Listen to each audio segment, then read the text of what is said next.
Assalamualaikum everyone. Welcome back to my YouTube channel. Here is Madiha Chemist with a new interesting video related to chemistry. जी तो students, आज हम discuss करेंगे first year chemistry का ये topic है, बल्कि second year में भी ये टॉपिक इंक्लूडेड है। इसके अलावा बीएस लेवल के लिए भी ये इम्पॉर्टेंट टॉपिक है, दैट इज़ हाइब्रिडाइजेशन। आज हम हाइब्रिडाइजेशन को स्टडी करेंगे और हाइब्रिडाइजेशन स्टार्ट करने से पहले आपको याद दिलाती जाऊँ कि आपने अभी तक मेरा चैनल सब्सक्राइब नहीं किया तो पहले जाके मेरा चैनल सब्सक्राइब करें, मेरी वीडियो को लाइक ज़रूर करें और शेयर करना मत भूलें। जी तो स्टूडेंट्स, हाइब्रिडाइजेशन आज हम sp3 को थोड़ा बहुत डिस्कस करेंगे और हाइब्रिडाइजेशन का कॉन्सेप्ट डिस्कस करेंगे। तो आते हैं अपने टॉपिक की तरफ। लास्ट स्टूडेंट्स हमने डिस्कस किया था जी वीबीटी। अब हमने वीबीटी को डिस्कस किया था, हमने देखा था कि जी वीबीटी क्यों फेल हो गई। वीबीटी ने टेट्रावेलेंसी ऑफ कार्बन को डिस्कस नहीं किया, पहली बात थी।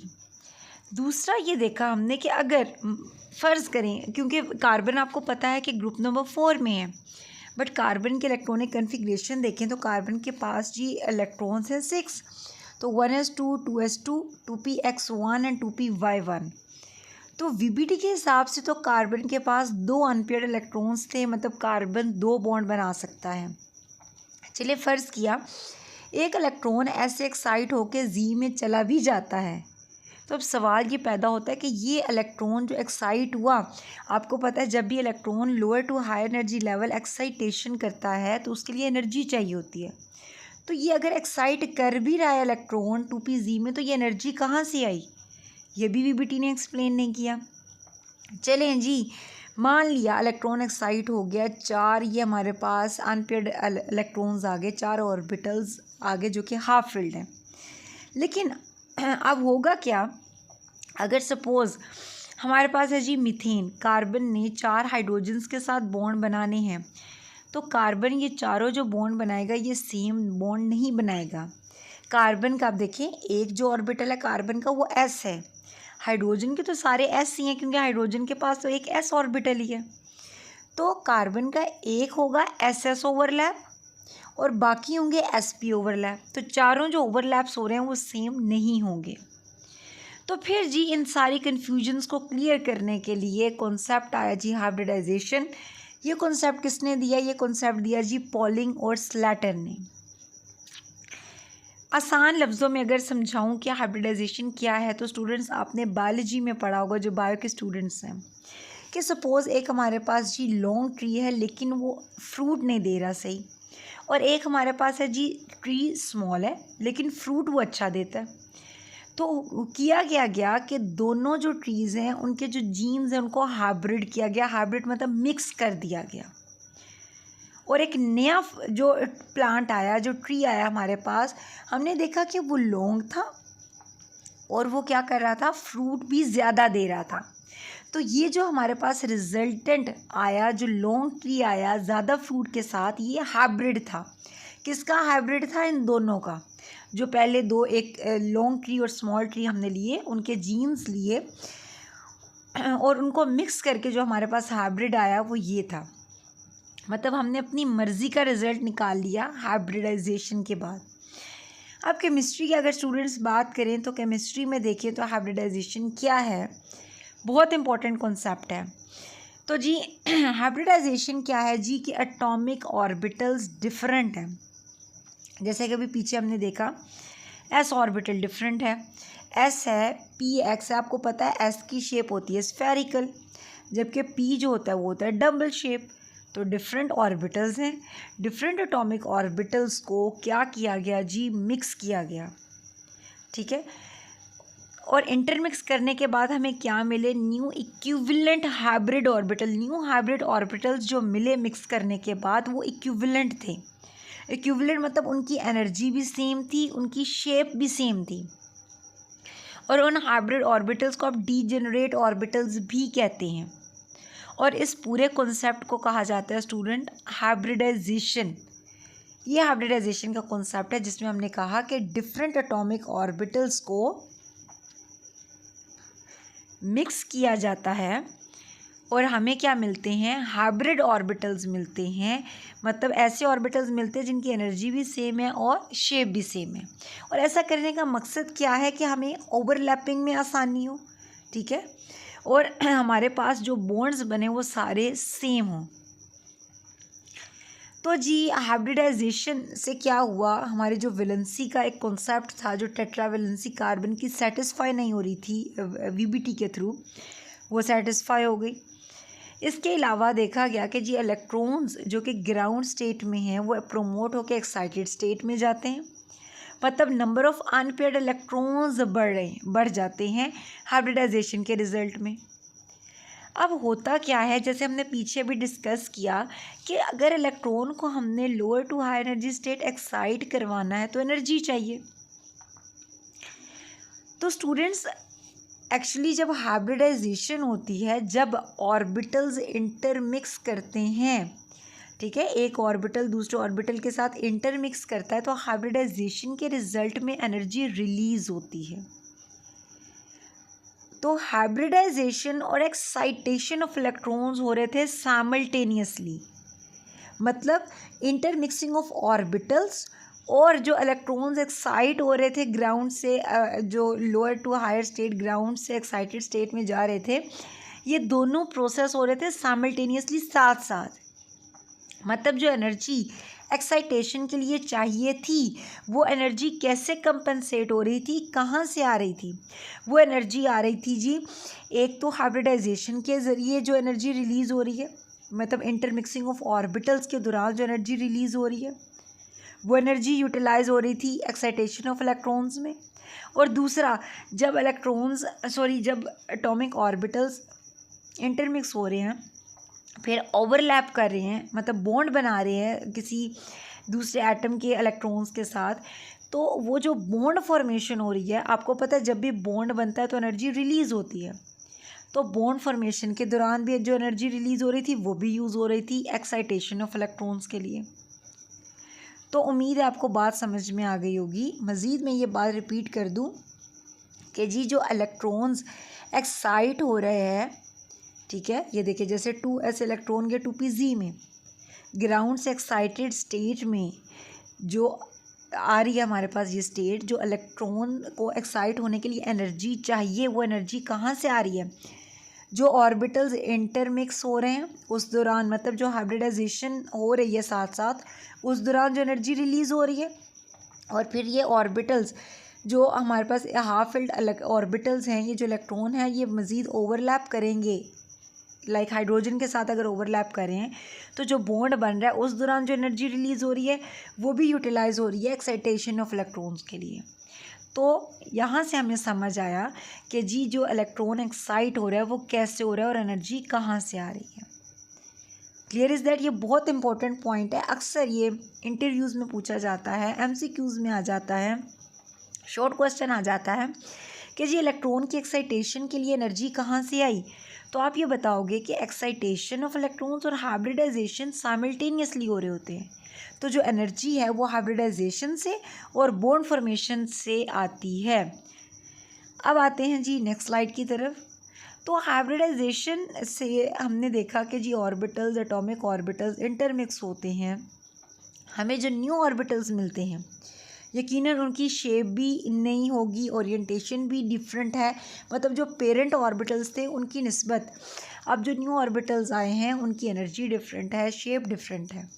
लेकिन वो जो सारे ऑर्बिटल्स बनेंगे, जो हाइब्रिड ऑर्बिटल्स होंगे, उनकी शेप अब सेम है, मतलब एक दूसरे से उनकी मुमासलत है, उनकी एनर्जी भी सेम है। सो हम कहते हैं कि हाइब्रिडाइजेशन की मदद से हम मॉलिक्यूल्स की शेप और ज्योमेट्री को डिस्कस कर सकते हैं इजीली। अब होता क्या है कि जो हाइब्रिड ऑर्बिटल होता है स्टूडेंट्स, उसमें होते हैं 2 लोब्स, ठीक है, मतलब कि हमारे पास हाइब्रिड ऑर्बिटल में ऐसे 2 लोब्स होते हैं। जो स्मॉलर लोब होता है उसको हम अपनी कन्वीनियंस के लिए डिस्कस नहीं करते, हम सिर्फ ये जो लार्जर लोब है उसको कंसिडर कर रहे होते हैं अपनी कन्वीनियंस के लिए, ताकि हमें मॉलिक्यूल की ज्योमेट्री समझ आ सके, हमें ऑर्बिटल्स की ओरिएंटेशन समझ आ सके। तो जी ये तो हो गया हाइब्रिडाइजेशन का जनरल कॉन्सेप्ट।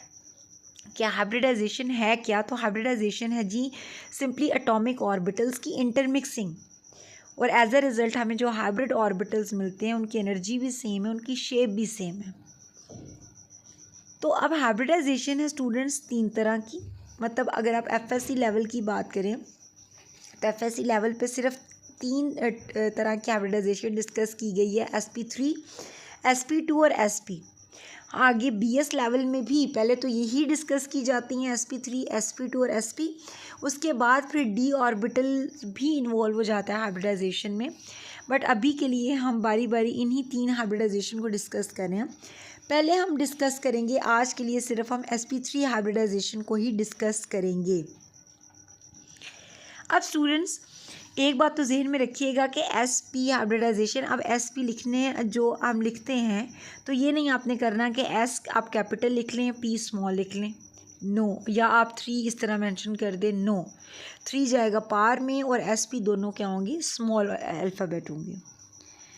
तो जी sp3 हाइब्रिडाइजेशन आपने, हमारे पास ये बहुत इंपॉर्टेंट शॉर्ट क्वेश्चन भी आता है इससे रिलेटेड, लाइक आपसे पूछा जाता है कि जी फॉर एग्जांपल इथेन मॉलिक्यूल है, उसकी हाइब्रिडाइजेशन बताएं, शॉर्ट क्वेश्चन में उसका स्ट्रक्चर बताएं। तो शॉर्ट क्वेश्चन के लिए भी इम्पॉर्टेंट है और लॉन्ग क्वेश्चन के लिए भी इम्पॉर्टेंट है, आपसे इथेन मॉलिक्यूल या इथेन मॉलिक्यूल की हाइब्रिडाइजेशन पूछी जाती है। तो अगर लॉन्ग क्वेश्चन आता है स्टूडेंट्स तो आप प्रॉपर हेडिंग्स के साथ ये क्वेश्चन मेंशन करोगे, ये नहीं करना कि जी इथेन का पूछा गया, आप क्या करो जी इथेन का स्ट्रक्चर ड्रॉ किया, बता दिया जी इसकी ज्योमेट्री ये है एंड दैट्स इट। नो, आपको कभी भी फुल मार्क्स नहीं मिलेंगे। आप क्या करोगे, प्रॉपर एक चैनल के थ्रू प्रॉपर मेंशन करोगे हेडिंग्स के साथ आंसर। तो sp3 हाइब्रिडाइजेशन की बात करें, अगर आपको ये चीज़ समझ आ जाती है तो आगे जितनी भी मैं एग्जांपल्स दूंगी वो बहुत इजीली आपके पल्ले पड़ेंगी।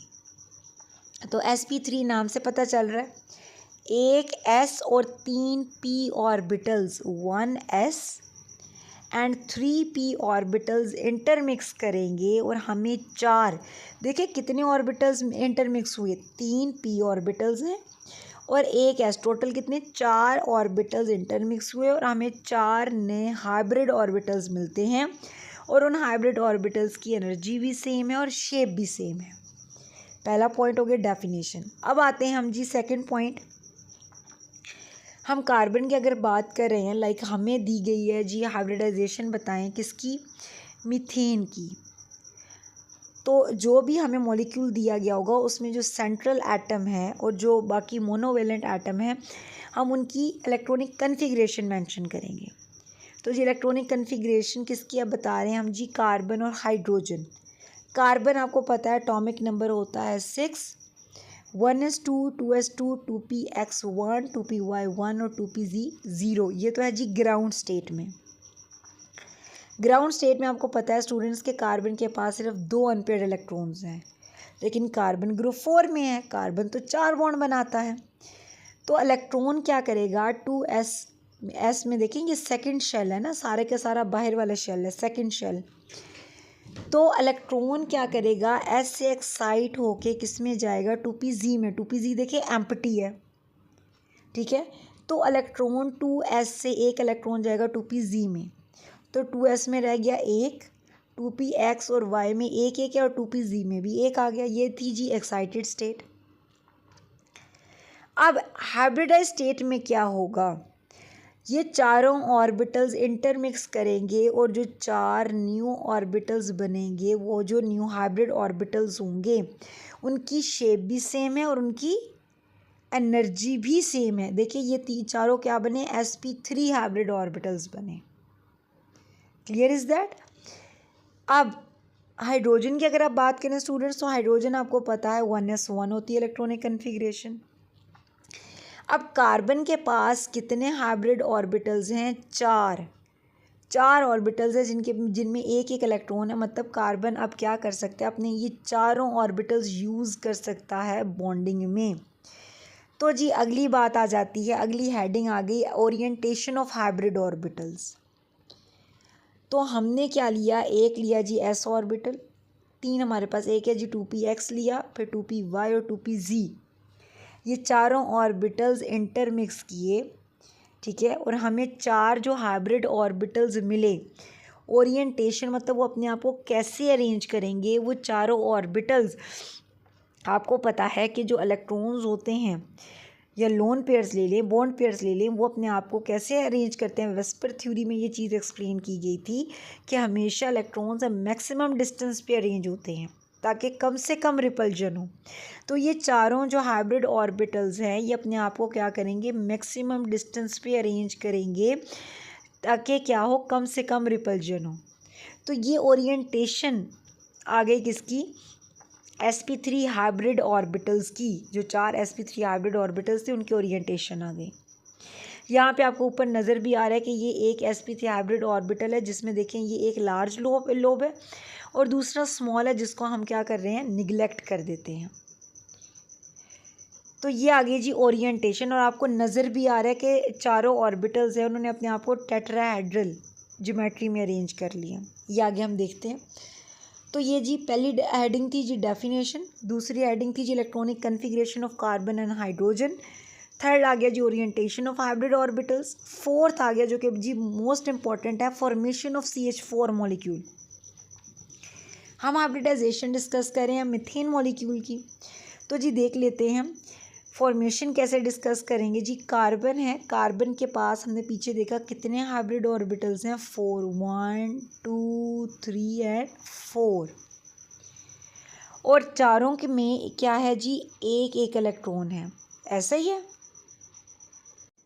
अब चारों में क्या है जी, एक एक इलेक्ट्रॉन है, 4 हाइब्रिड ऑर्बिटल्स हैं, 1 2 3 एंड 4। अब कार्बन के साथ क्या अटैच हो रहे हैं, क्या कौन सा एटम बॉन्ड बना रहे हैं, 4 हाइड्रोजन। हाइड्रोजन आपको पता है कि ईच हाइड्रोजन के पास एक इलेक्ट्रॉन है और एक ही s ऑर्बिटल ही है, s शेल ही है। तो जी ये जो s आएगा, s आपको पता है स्फेरिकल इन शेप होता है। ये देखिए 4 हाइड्रोजन्स क्या कर रहे हैं, आके ओवरलैप कर रहे हैं। यहाँ पे मैं खुद भी दोबारा बना के दिखा देती हूँ। ये देखें ऐसे करके, ये आया एक हाइड्रोजन, दूसरा हाइड्रोजन का ये दूसरा इलेक्ट्रॉन आया, ये आया तीसरे हाइड्रोजन का और ये चौथे हाइड्रोजन का। अब ये नहीं करना आपने, ऐसे बना दिया तो ये आपकी बात ख़त्म होगी, स्ट्रक्चर आपका कंप्लीट नहीं होगा। आपने फिर ये मेंशन करके फिर आपने क्या करना है, आपने बताना है कि ये जो ओवरलैप हो रहा है ये कौन सा है। ये देखिए ये sp3 ऑर्बिटल है ना, sp3 और s ओवरलैप हो रहा है। ये देखिए sp3 कार्बन का sp3 ऑर्बिटल और हाइड्रोजन का s ऑर्बिटल ओवरलैप कर रहे हैं, तो sp3s ओवरलैप। ये भी आपके पास sp3s ओवरलैप है। ये चारों कौन से ओवरलैप शो कर रहे हैं, sp3s ओवरलैप, क्योंकि चारों sp3 ऑर्बिटल्स कार्बन के ओवरलैप कर रहे हैं 4 हाइड्रोजन्स के साथ। तो ये आपने मेंशन करना है स्ट्रक्चर पे ही जब आप CH4 का मॉलिक्यूल बनाओगे कि sp3s ओवरलैप हुआ, और फिर उसके साथ साथ आप ये भी मेंशन करोगे कि कौन सा बॉन्ड बना, सिग्मा बॉन्ड बना। तब आपकी, और एक और बात, आपने बेशक एक ही जो आप स्ट्रक्चर ड्रॉ कर लो और उसमें आपने फिर मेंशन करना है एंगल को भी कि 109.5 डिग्री एंगल भी आया। तो आप जब तक स्ट्रक्चर में ओवरलैप कौन सा हो रहा है, लाइक sp3s ओवरलैप है या sp3 ओवरलैप है, तो ओवरलैप आप मेंशन करोगे। फिर बॉन्ड कौन सा सिग्मा बन रहा है, पाई बॉन्ड बन रहा है, वो मेंशन करोगे और एंगल मेंशन करोगे। जब तक ये सारे पॉइंट्स आप स्ट्रक्चर में मेंशन नहीं करोगे आपको मार्क्स नहीं मिलेंगे। Clear is that. सपोज़ ये तो अभी लॉन्ग के लिए भी हम कर रहे हैं और शॉर्ट के लिए अगर आ जाए जी स्ट्रक्चर बनाए मीथेन मॉलिक्यूल का, ठीक है, अकॉर्डिंग टू हाइब्रिडाइजेशन थ्योरी। तो स्ट्रक्चर आप कैसे बनाओगे, आप इस तरह बना के नहीं छोड़ दोगे कि जी कार्बन है, 4 उसके ऑर्बिटल्स बनाए और 4 हाइड्रोजन के साथ ओवरलैप कर रहा है, कहानी ख़त्म। नो, आप इस तरह करके पहले 4 ऑर्बिटल्स के साथ 4 हाइड्रोजन्स ओवरलैप किए, फिर आप बताओगे कि sp3s ओवरलैप हुआ, फिर आप बताओगे कि ये जो ओवरलैप हो रहा है सिग्मा बॉन्ड बन रहा है, और आप उसी स्ट्रक्चर पे बताओगे कि जी 109.5 डिग्री एंगल है। फिर आपको 2 मार्क्स मिलेंगे अगर 2 मार्क्स का शॉर्ट क्वेश्चन है तो। Clear is that. अब यहाँ पे देखें, ये हमने साथ ये मेंशन किया हुआ है, ये देखें जी कितने एंगल्स हैं, ये यहाँ पे 1 2 3 4 नहीं 6 एंगल्स हैं। 4 तो ये हो गए सीधे सीधे, बाकी ये देखिए 5th ये इनके दरमियान, और छठा एंगल ये यहाँ पे है। Clear is that. अब आ जाते हैं जी हम आगे। पहले हमने डेफिनेशन की हेडिंग की है, सेकंड थी जी इलेक्ट्रॉनिक कन्फिग्रेशन की, थर्ड थी जी orientation of hybrid orbitals, fourth formation of methane molecule, fifth पे आ जाता है जी टोटल बॉन्ड्स कितने हैं। तो टोटल हमारे पास कितने बॉन्ड्स हैं जी, 4 सिग्मा बॉन्ड्स हैं, और पाई बॉन्ड कितने हैं, 0। तो यहाँ पे स्टूडेंट्स देखें सिग्मा बॉन्ड्स कितने हैं, देखें ये देखें, ये sp3 और s ओवरलैप एक हुआ, एक सिग्मा बॉन्ड बना। ये दूसरा अगर मैं खोल के यहाँ पे बनाऊँ, ये देखें ये sp3 का ऑर्बिटल है कार्बन का, और ये देखें हाइड्रोजन का s ऑर्बिटल ओवरलैप कर रहा है। आपको पता है ये हेड ऑन ओवरलैप हो रहा है तो सिग्मा बॉन्ड बनेगा। तो कार्बन के चारों ऑर्बिटल्स चारों हाइड्रोजन के साथ सिग्मा बॉन्ड्स बना रहे हैं, क्योंकि चारों हेड ऑन ओवरलैप हो रहे हैं। तो इसलिए कितने हुए, 4 सिग्मा बॉन्ड्स हुए, और कोई पाई बॉन्ड नज़र नहीं आ रहा, क्योंकि कोई भी पैरेलल साइड वे ओवरलैप नहीं हो रहा। फिर ज्योमेट्री की हेडिंग देंगे, कौन सी ज्योमेट्री, आपको पता है जी टेट्राहेड्रल ज्योमेट्री बनी, और एंगल कितना है 109.5 डिग्री।